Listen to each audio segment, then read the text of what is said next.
શારીરિક રીતે તો આપણે કોઈ ગુલામ રહેલા નથી, પરંતુ માનસિક રીતે આપણે થોડાક ગુલામ રહેલા છીએ.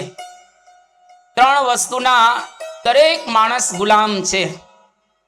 એક તો વિષય, બીજા વ્યસનો અને ત્રીજો વહેમ. એટલા માટે તો ગુણાતીતાનંદ સ્વામી પોતાની વાતમાં એક વાત લખે છે કે વિષય, વ્યસન અને વહેમ પ્રભુ ભજવા દે કેમ. આપણો બધાનો જન્મ ભગવાનની આરાધના કરવા માટે, ભગવાનની પાસે પહોંચવા માટે થયેલો છે, પરંતુ વચ્ચે આપણને પંચ વિષય, હજારો પ્રકારના વ્યસનો અને વહેમ, જેને લઈ અને આપણે ભગવાનની પાસે પહોંચી શકતા નથી. બાકી મનુષ્ય જીવનનો કર્તવ્ય રહેલું છે, the goal of human life is to achieve the lord. ભગવાનને મેળવવા એ આપણો ધ્યેય છે. God is the goal, God is the way and God is the mean. ભગવાન આપણા માટે ગંતવ્ય સ્થળ છે, ભગવાન એ રસ્તો પણ છે અને ભગવાન સાધન પણ રહેલા છે. એટલે ત્રણે ત્રણ ભગવાન જ છે. અને એમાંથી આપણે આ જગતના જુદા જુદા કાર્યો કરતા કરતા જગતની અંદર આ બધો સંભાળતા સંભાળતા આપણે ભગવાનની પાસે પહોંચવાનું છે. એટલે સૌથી પહેલા વિષય, પંચ વિષય રહેલા છે, જે વર્ષોથી આપણે સાંભળીએ છીએ. શબ્દ, સ્પર્શ, રૂપ, રસ અને ગંધ. તુલસીદાસજીએ રામાયણની અંદર બહુ સુંદર એક વાત કરી કે આ માણસને તો ભગવાન મેળવવા છે, એહી તન કર ફલ વિષય ન ભાવ, સ્વર્ગ હો સ્વર્ગ અંત દુઃખદાયી. ખરેખર કદાચ સ્વર્ગ મળે તો પણ એક વખત પાછું આવવાનું છે જ, પણ ભગવાન મળે તો કોઈ દિવસ પાછું આવવાનું થાય નહીં. મોટા મોટા ઋષિઓ, મુનિઓ, સાધુઓ, સંન્યાસીઓ એ પણ પંચ વિષયની અંદર આસક્ત થયેલા છે. તો એ પંચ વિષયની અંદર જ્યાં સુધી આપણને આસક્તિ રહેલી છે ત્યાં સુધી આપણે કોઈ દિવસ ભગવાનની પાસે પહોંચી નહીં શકીએ. એટલે તુલસીએ સુંદર ચોપાઈની અંદર એ ગાયેલું છે કે પંચ વિષયથી પર થવું તો ત્યાંથી ભગવાનનો રસ્તો આપણને પ્રાપ્ત એ થશે. તુલસીના શબ્દો એહી નર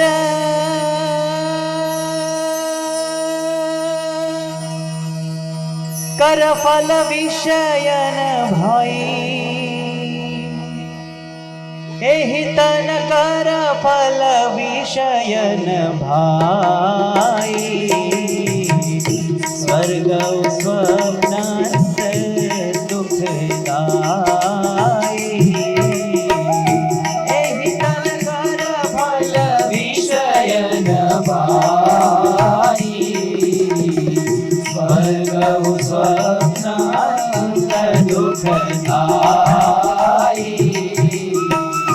નર તન પાઈ વિષય મન દેહી,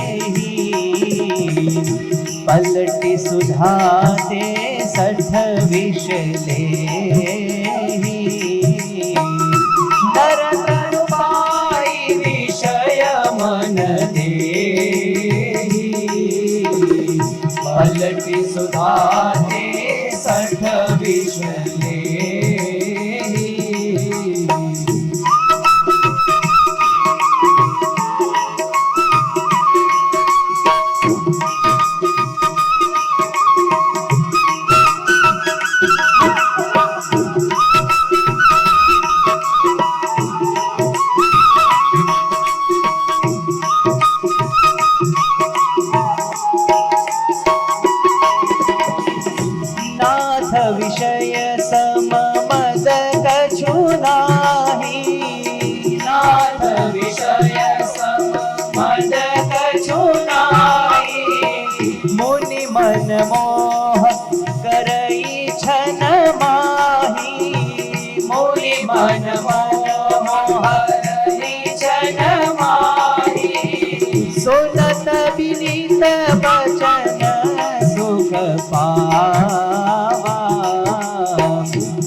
समझावा लक्ष्मण देहि बहुविध समझावा एहि तन कर फल विषय न भाई स्वर्ग स्वप्न अंतर दुखदाई स्वर्ग स्वप्न अंत दुखदाई આ પ્રમાણે જ્યાં સુધી આપણે વિષયની અંદર આસક્ત રહેલા છીએ ત્યાં સુધી ભગવાનની પાસે પહોંચી નહીં શકીએ. એટલે બ્રહ્મ સ્વરૂપ યોગીજી મહારાજ એક બહુ સુંદર દ્રષ્ટાંત આપતા હતા. એક ભૂદેવ હતા અને આ ભૂદેવને એક પટેલ એમણે આમંત્રણ આપ્યું કે આવતીકાલે બપોરે 12 વાગે તમે અમારા ઘરે ભોજન લેવા માટે પધારજો. અને આ ભૂદેવ વિચાર કર્યો કે બપોરે 12 વાગે જવાનું છે.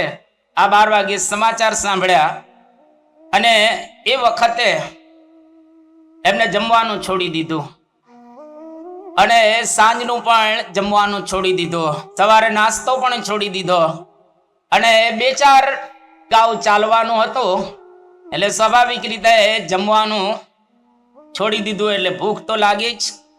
એટલે રસ્તામાં દાળિયા લીધા થોડાક, જેથી કરીને ભૂખ ભાંગે અને દાળિયા ખાધા રાખ્યા. તો દાળિયા ખાય એટલે સ્વાભાવિક રીતે પાણી માગે જ. અને યજમાનને ત્યાં પહોંચ્યા તો યજમાનને ત્યાં ભોજન બનાવવાનું હતું. બનાવ્યું ભોજન, શેર ઘીના લાડુ બનાવ્યા, ઠાકોરજીને ધરાવ્યા લાડુ. પણ દાળિયા અડધો કિલો લીધેલા હતા, જેને લઈ અને દાળિયા ફૂલાઈને છેક અહીં સુધી આવી ગયા. બપોરે લાડુ ઠાકોરજીને ધરાવી અને જમવા જ્યાં બેઠા ભૂદેવ તો 2 હાથે પેટ ઉપર મારે છે કે હાય દાળિયા, હાય દાળિયા. દાળિયાએ ઘર ઘાલ્યો કે જેથી કરી અને શેર ઘીના લાડુ પણ ખાવા દેતા નથી. યોગીજી મહારાજ આ દ્રષ્ટાંત આપીને એક સુંદર વાત કરતા હતા કે ભોજન તેને કેમ ભાવે જેને ખાધા કોઠા કરી ખાત, ઉપર ખાધી આંબલી તેણે અંબાઈ ગયા છે દાંત. ભોજન તેને કેમ ભાવે જેણે ખાધા કોઠા કરી ખાત, ઉપર ખાધી આંબલી તેણે અંબાઈ ગયા છે દાંત. વિષય કોઠામાં વૃત્તિ વળગી અહમ મત્વ રૂપ ખાધી આંબલી તેને ગોળ સારો કેમ લાગશે, કેમ કેશે સાખર ને બલી. વિષય કોઠામાં વૃત્તિ વળગી અહમ મમત્વ રૂપી ખાધી આંબલી તેને ગોળ સારો કેમ લાગશે, કેમ કેશે સાકર ને ભલી. આ પ્રમાણે યોગીજી મહારાજ એક વાત કરતા